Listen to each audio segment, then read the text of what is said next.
helping you lead a healthier life. This is CURES. Hi, everyone. Time now for the CURES show, where we do explore the cutting edge of wellness with thought leaders. Are you looking to change your relationship with food? Maybe stop the dieting for good and just be healthy? Celebrity dietitian Kim Shapira has a new book. It's called This Is What You're Really Hungry For. And I'm excited because she is joining us right now to tell us all about it and really the 6 steps we really need to do to transform our health for good. Kim, thank you so much for being with us. Thanks for having me. I'm so excited to be here. You've worked with people for a long time, regular folks, celebrities, all that. Why did you write this book? Why were you called to say, I gotta get this message out to people right now? Honestly, because I think it's easier than so many people think it is. And I just feel like I have the answer to make everybody so peaceful around their health and around food. Because so much of losing weight or all of this starts in our mind, our relationship with food. Yeah. So really the first 6 years of every single one of our lives, we develop these emotional triggers. And based on how resilient we are at recovering from the fact that we've been triggered, makes us rational or irrational around food. So to simply put it, we know that food is fuel in our rational mind, but when we're irrational, we immediately think food is fun, food is comfort, food is joy, food is the party, food is the enemy. And it's recognizing the difference and knowing that if we think food is anything other than fuel, it means that we're not okay. And we need to learn how to take some deep breaths there. Okay, so I mean, there is a lot of science in food, and you have a Bachelor of Science in Kinesiology, a master's degree in human metabolism and clinical nutrition. There's so much out there right now: keto, losing carbs, intermittent fasting, but you're not on board with much of it. You kind of want us to just tune out the noise? Yeah, because I think metabolic dysregulation, which talks about, high blood pressure, high cholesterol, high blood sugar, and so many other things, is related to body fat and it's related to our lifestyle. And so we can make so many changes and improve our health just by losing weight and by maintaining our blood sugars. And so then it comes to be like ketogenic was originally designed for an epileptic. So anybody who has epilepsy was put on a ketogenic diet because the carbohydrates cross the blood-brain barrier and feed the brain. So when you starve the brain, you essentially help an epileptic. So I think that there is something in each one of these diets, and thinking about diet less of restriction, but more as lifestyle, there is something to learn from all of them, but they are not meant to be for us and long-term. They are really just, I think, guidelines for certain people who have certain disease states. But I believe that we can reverse almost every single disease by lifestyle and diet.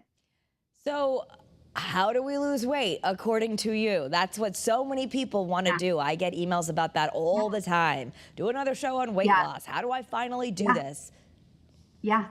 So first I would say the answer is by normal eating. And so then that makes it really unclear. But I think the goal is actually not to lose weight. I really believe the goal is to sustain your weight loss, right? Right. And so if we're just thinking of losing weight, we're never thinking about what happens the day after, right? The day after the wedding, the day after the vacation, the day after a challenge. And we need to be changing our mind to sustainability and long term, which means that we need to be establishing normal routines. We need to be consistent. Our brain basically drives us to do everything 47% the way we did the day before, which means that we are sleepwalking through almost everything we do. And the best thing you can do is be intentional and alert. And that requires work. And as soon as our mind hears work, we're like, no, thank you. I want to have a pleasurable experience. I'm already tired. I'm already stressed. I don't want to work. And so we end up going back and doing the same habit and then being frustrated with ourselves. When repeating a habit or making a change requires the same level of energy, except one requires you to be alert, if that makes sense. Well, let's dive in a little bit. So you've got skip the fads, embrace real change in 6 days with some rules in this book. So how do we start? What's step 1 if you really want to build a long-term change? Yeah. Okay. I'm going to jump into step 1 in 1 second. As long as before you jump into it, you recognize where your mind is, because you have to be in a rational mindset, which means you know exactly where your mind is and it's in this moment. And one quick strategy you can do to make sure this is the case is to ask yourself where your body is, and then to recognize that it's right here. And then to ask yourself where your mind is. And if you ask yourself and you wait for the answer, you'll notice that your mind is on a conversation you had last week, on what you're going to have for dinner next Thursday. And your goal is to repeat it until your mind is in this moment. And the reason why this is important, just like when we have to go to the bathroom, we don't know how we know, but we know we have to go to the bathroom. We also are able to say, I have to go right now, or I can go after, in 30 minutes, right? We also should be able to establish what our body needs right now. But if our mind is somewhere else, we can't actually pay attention. So we need to bring our mind into this moment, and we might need to do it all day long. And it's kind of like training a muscle. Okay, so with that being said, and you know where your mind is, then you can jump into rule number 1, which is to eat when you're physically hungry, to take your normal portion, cut it in half, wait 15 minutes, and then to see if you need more food. Now, this creates a lot of fear in people. Number 1, they don't like to be hungry. Number 2, they don't know what hunger feels like. Number 3, now they feel restricted because I told them to cut their food in half, and they are afraid they're going to miss out because they have to wait 15 minutes. So we're making choices all day long from a place of trust or fear, and we cannot let fear win. We have to just practice one meal at a time, not be thinking long term. There's no restriction. So what happens is we should be able to identify how hungry we are. We should be able to eat our food slowly and enjoy our food. So many people say they love food, but they don't actually like to spend time with it, which is really interesting. And then the slower they eat, it's better for digestion, for reducing all GI distress, right? Which is like burping, nausea, vomiting, diarrhea, constipation, gas, stomach noises, all those things. So just chewing your food reduces all of that. And then by eating and starting with half, we're allowing our natural hormone leptin to tell us that we're satisfied. And we won't really know that for a 15-minute window. Have you ever gone to a restaurant and been so hungry, had a piece of bread, waited 10 minutes for your food to arrive, only to realize you're no longer hungry? Right. Oh, for sure. And right. So sometimes I guess that's part of it too. I'm one of those people that I think my blood sugar always can run a little low. I can remember as a kid, the doctor would be like, you need to carry a cheese stick, or that kind of thing. So I'll get very hangry.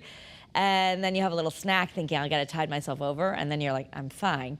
So what you're suggesting in a practical sense, what does it look like when we have breakfast with this way? Yeah. So I am a big fan of Cheerios, and I basically pour the same serving every single morning, but I'm not sure how much I need until I start eating it. And then I simply get a thought in my head that I've had enough, or it's not enough. And it's really honoring that and paying attention. So not coming back and pouring a second one, but rather waiting 15 minutes from the time you take your first bite for your mind and your stomach to connect. So if you're having something like avocado toast with an egg, or a lot of people do 2 eggs, 2 pieces of bacon, 2 pieces of bread, they do things in 2s. So I would say cut that whole serving in half, eat it slowly. And then once you take your first bite, that's when the clock starts at the 15 minutes. Then come back in 15 minutes and see if you need more food. And likely you won't. The idea is for you to be hungry again in about 3 hours. This is how we maintain our blood sugar, which is actually the link to reducing almost every single disease and having a long, healthy life. Yeah. Well, blood sugar is so important. I know for another story I did some blood testing, and I wore the blood sugar monitor, and the continuous glucose monitor. So I discovered that my doctor would tell me I'm fine, all your numbers are perfect, but on this more advanced testing, I had a little bit of insulin resistance. And that made sense to me because I could have those up and downs, those roller coasters, those shaking. Yeah. So what if you do have, which a lot of us do, I'm told it's very common Yeah. for women going in those perimenopause, menopause years, we can have blood sugar dysfunction. So what if For you sure. do have that? And so then you're like, Yeah. I can't really just tell myself I don't want to eat, I'm starving, or I feel like I'm on a roller coaster.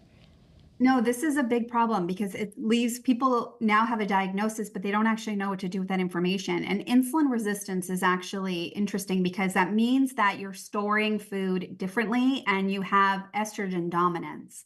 And it's actually two things. One, I would have your body fat checked because your body fat could be on a higher level, which means that you are not storing food properly, number one. And number two, it could mean that your estrogen and fat are blocking the entrance to your cell. And so when you do eat something, it's actually not even able to get inside your cell and be usable. And so it kind of stays in your bloodstream, and that's where it's wreaking havoc. And so when a doctor says lose weight or try this diet or, fix this, what does that actually mean? And by moving your body more, so if you were to exercise 5 minutes, not even say exercise, if you were to able to move your body 5 minutes before you ate and 5 minutes after you ate, this would be enough to help get that insulin into the cell. So insulin is actually a key that carries the sugar. And sometimes the key isn't recognized by the cell or the lock because the estrogen or fat are blocking the lock. And so by moving your body before and after you eat just for a short time, even going up and down the stairs a few times, will help that key find the lock. Yeah, well, interesting because many people who I think a lot of people are following the Glucose Goddess on Instagram, and she talks a lot about that of like just a 5-minute brisk walk, which many of us back in the day in the 50s and 60s, I guess you had dinner earlier and then you took a walk with the family, but we're in our modern life. But I want to make it really simple. I like to say, let's turn our daily grind into a sacred grind. So you're making it simple in that keep your diet, nothing off the table, but half the portion and then take a quick walk, ideally before and after. And that could, then we start to lose fat and we start to lose weight just from those two changes, which aren't as difficult as maybe some of these other plans. And we eat less. There's that fail safe. So this is why people lose weight, because they now are establishing this normal, trusting relationship with food and recognizing, wait, I don't need as much. But then that brings us to rule number 2. And to your point, I am saying eat what you want. And rule number 2 is to eat what you love, with the caveat that it has to love you back.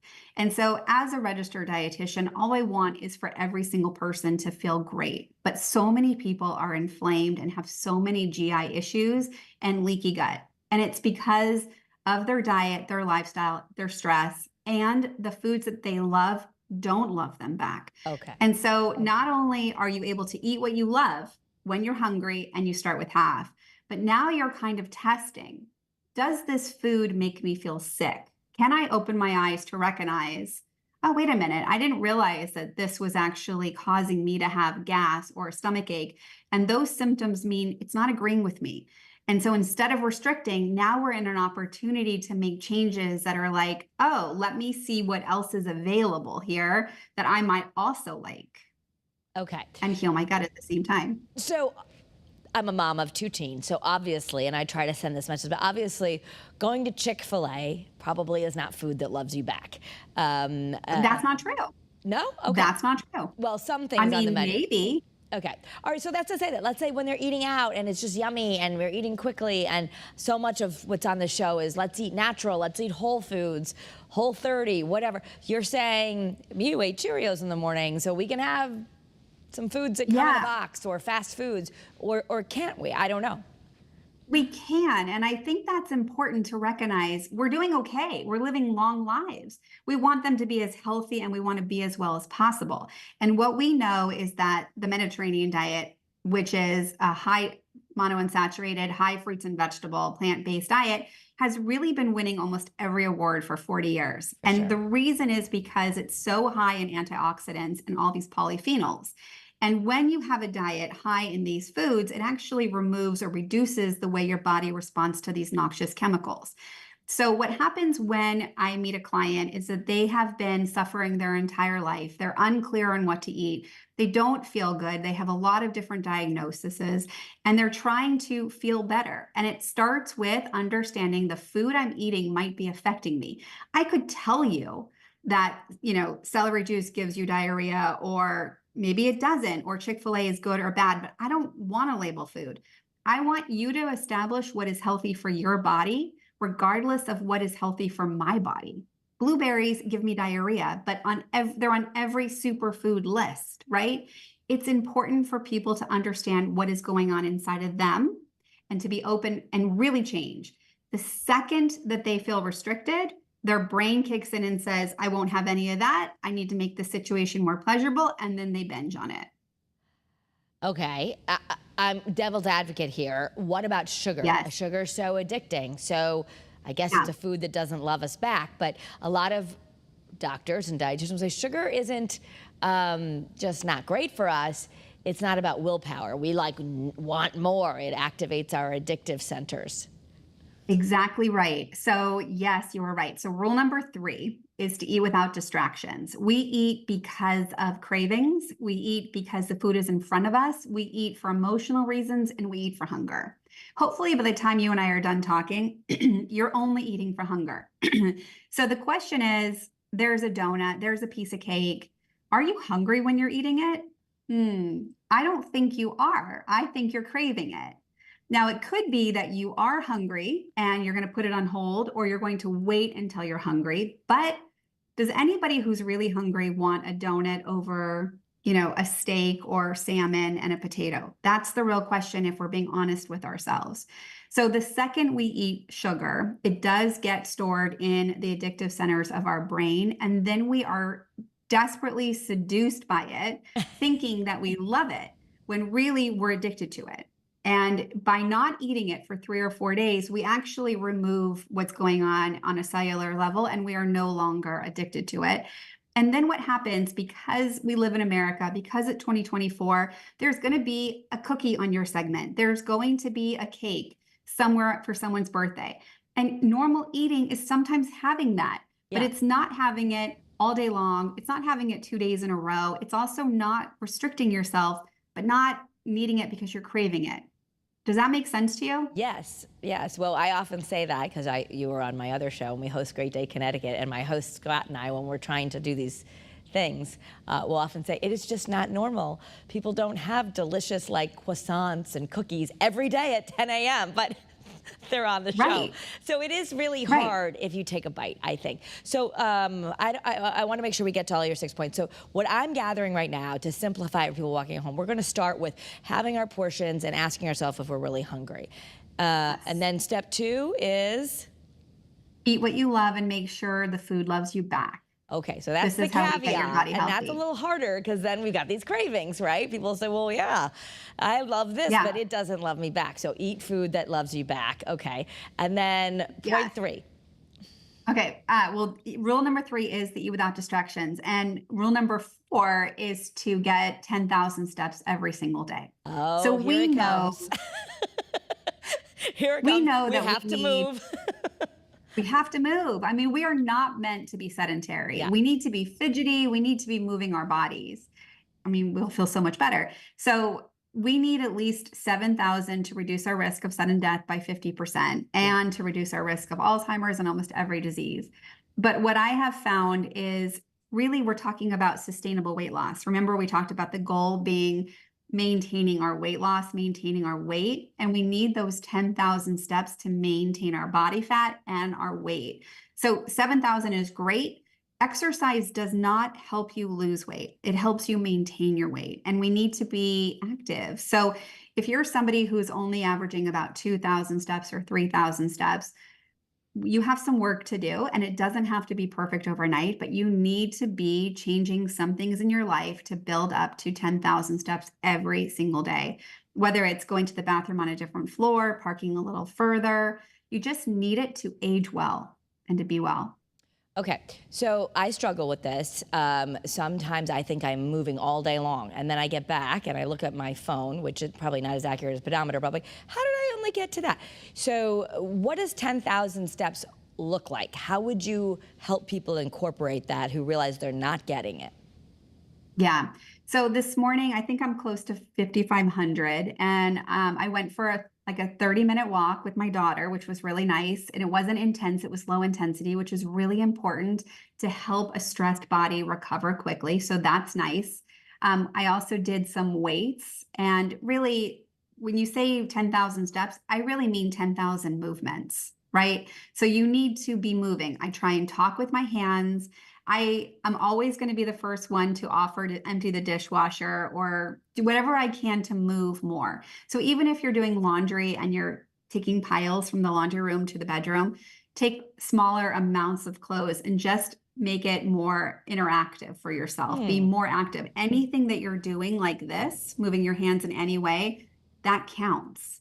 I'm also trying. Did you see the woman who did the 4.5 hour plank? That was insane. Oh, It yeah. was insane.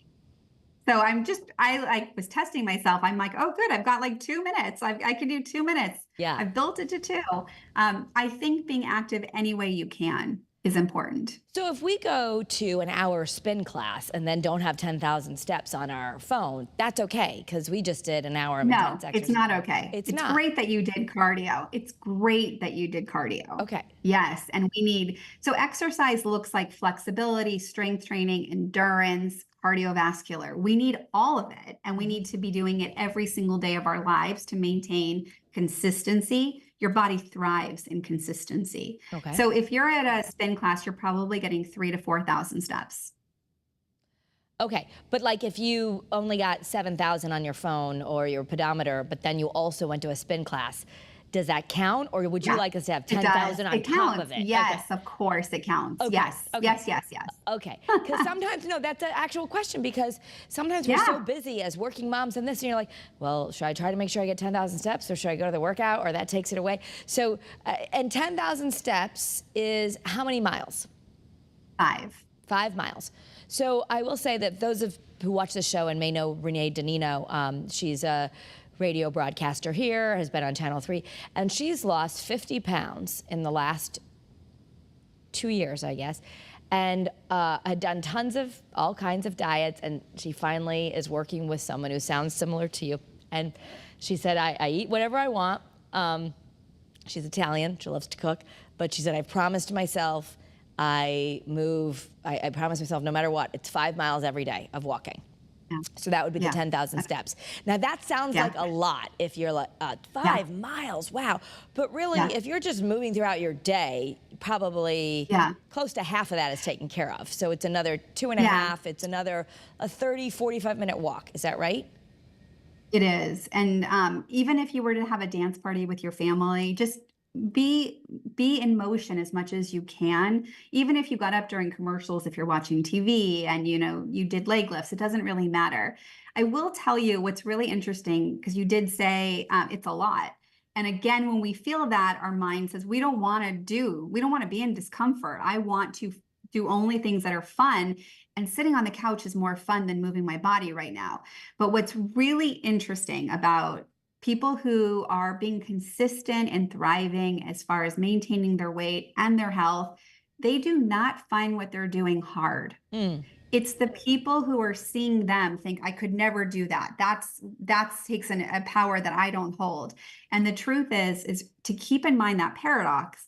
They're having fun feeling well. They're having fun on the phone calling their friends during a walk. They're having fun eating foods because they're not in pain. They're not running to the bathroom. They're not bloated. They're not making doctor appointments because they're feeling great. And that is a lifestyle. Okay, so we got to point 4, right? So we need to do 5 and 6. Yes. We have about 5 minutes left of the show. I want to make sure we get to points 5 and 6. Okay, rule 5 is to make sure you're drinking 8 cups of water every day. So in the diet world, we talk about cleanses. Did I say 5 or 8? 8 cups of water. 8 cups of water. That doesn't sound as bad as the drink your, half your body weight in ounces, which is all of a sudden a lot to try and get in, or, try to get a gram of protein for every body weight. So 8 glasses to me doesn't sound as hard as some of the other things that people are walking around with a gallon of water. Yeah, no, it's not a lot, but it is a lot. So it's not that easy. Yeah, but it does take intention. So the reason why it's 8 is because we are getting water in all of our carbohydrates, which is fruit, vegetables, milk, and starches. So our food has some water, even if we're drinking coffee or tea.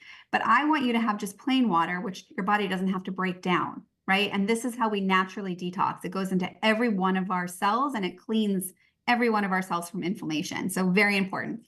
And then running to the last rule, which is to get 7 hours of sleep. The average American gets 6.5, and we cannot lose weight and we cannot maintain our weight at 6.5 hours of sleep. People have problems falling asleep, staying asleep, and waking up not feeling rested. And all 3 of these are reasons to be working on your sleep hygiene, talking to your doctor, figuring out what's going on, and getting some support that is not medication-based, but really focusing on how can I help my body do this naturally. And if you're watching this show, I'll just let you know there's a CURES Cures show, which you can find on WFSB.com. Click on CURES Cures. We just did it with our naturopathic doctor on sleep solutions that really work. I'll say that one of the things she recommended is just first line of defense, start with taking about 300 milligrams of magnesium glycinate, and that can really help people sleep. Not that you can't add on melatonin if you need it, but you could start there and you might find you don't need it. I was the best sleeper on earth, and then these hormonal change phase entered, and I now need that magnesium melatonin. I won't sleep, but once I have that, I sleep my good 7 or 8 hours.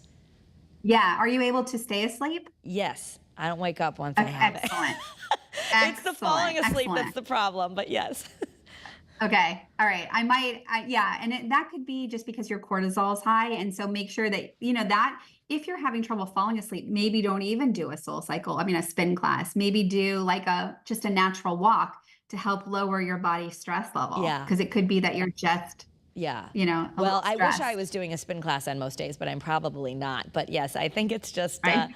I actually feel better on days that I do exercise. I'm more tired. So let's just review. We have, we're gonna go that if we can start, if you've made it to the end of this show, then you're serious about changing your relationship. We want to first ask yourself a simple question. Am I hungry? And am I eating because I'm hungry? And we're going to half our portions. We're going to try and take 10,000 steps a day. You would say if you're only taking 2,000, you don't have to get to 10,000 tomorrow. But like maybe you're making a goal that you're going to 3,000 and then 4,000. And as these things get easier, you want us to habit stack. Yes, exactly right. Yeah. And also just to be clear, if you can't tell if you're hungry or not, don't do anything. Okay. Don't do anything. So if I go, am I hungry, and I say I don't know, then I don't eat. Then you don't eat. Your body will tell you. It will be very loud and clear, just like you have to use the restroom. Okay. So the answer of am I hungry should be just as easy to figure out as do I have to go to the bathroom?